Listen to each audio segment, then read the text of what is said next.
BYD's drop in sales domestically in China continues in February, a collapse of 65%. As AJ reported on X, "I never seen a more rapid sales collapse outside a severe economic recession. BYD is currently running at below 50% capacity and sales dropped 36% on an apples-to-apples basis. The trailing 2-month sales rate, which removed the effect of the Lunar New Year, is down 36%. Charter shows total global vehicle sales, which include both EVs and plug-in hybrid sales. BYD does not make ICE vehicles. Yes, BYD usually makes a big decline in January and February, but this year it is unusually huge, and BYD has now been down in sales for the last 6 months straight.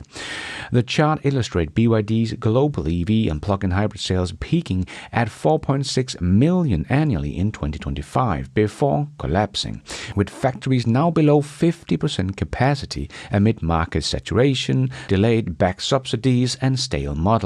But we already saw signs of this last year as some BYD dealership had to shut down and inventory was piling up.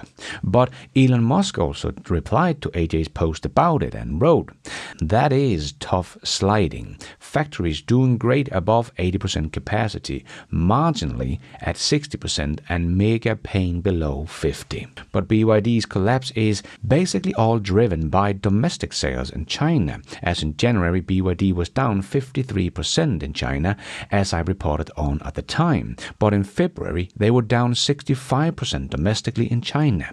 So things continues to look really bad for BYD in China. And the only reason why they are not down more is because they are starting to export like crazy last year to other countries. And BYD was up in export over 50% both in January and February. But running the factory at 50% capacity is not a good business case. So BYD will probably not turn around their cash burning in 2026. As we saw in 2025, they had a negative free cash flow every quarter through the year. And if they are not able to turn this around, we will probably see the same again in 2026. Tesla was also down in January, about 45%, but their export were up 71%. So Tesla was actually up 9% in total wholesales in China, where BYD was down. So if the trend continues, Tesla could very well take the crown back in Q1 as the #1 best-selling EV maker in the world, as AJ also pointed out. It appears now extremely likely that Tesla will become yet again the world's largest EV maker by volume. BYD sold only 83,000 and 80,000 EVs globally in January and February. BYD's current trailing 3-month sales rate has already dropped to 354,000 units. For example, if BYD sold 140,000 units in March, it would add up to only 303,000 units, a rather low bar for Tesla to clear in Q1. Yes, I do think that Tesla will become #1 in BEV sales in Q1 of 2026. And it's not like BYD has a lot of profits to juggle with, as Michael Dawn also wrote. How much is left for R&D? Chinese automakers' profits in 2025. BYD $4.5 billion, SAIC $2.2 billion, Geely $1.8 billion, Leap Motors $25 million, Xpeng negative, NIO also negative for the year. So even though the Chinese are coming for the Western automakers, they are pushing forward without really earning a lot of money or any money. And someone like BYD is earning money because they have a very good and profitable battery business.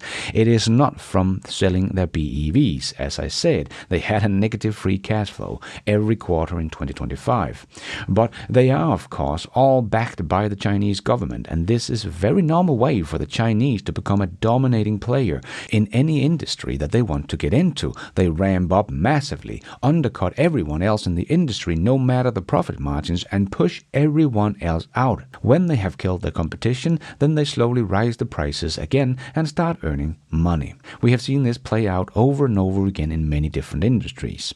And it seems like it is exactly what the Chinese are doing with the electric vehicle, building for overcapacity to make sure they have enough supply if the demand is there, no matter the cost. As I reported on before, China has built out a capacity to produce over 45 million vehicles, about half of the world's global demand. They are not utilizing it yet, of course, but if the demand for Chinese electric vehicles continues to grow and they enter more and more markets and take more and more market share, they might end up killing the Western legacy automakers and taking all their sales and supply in-house in China.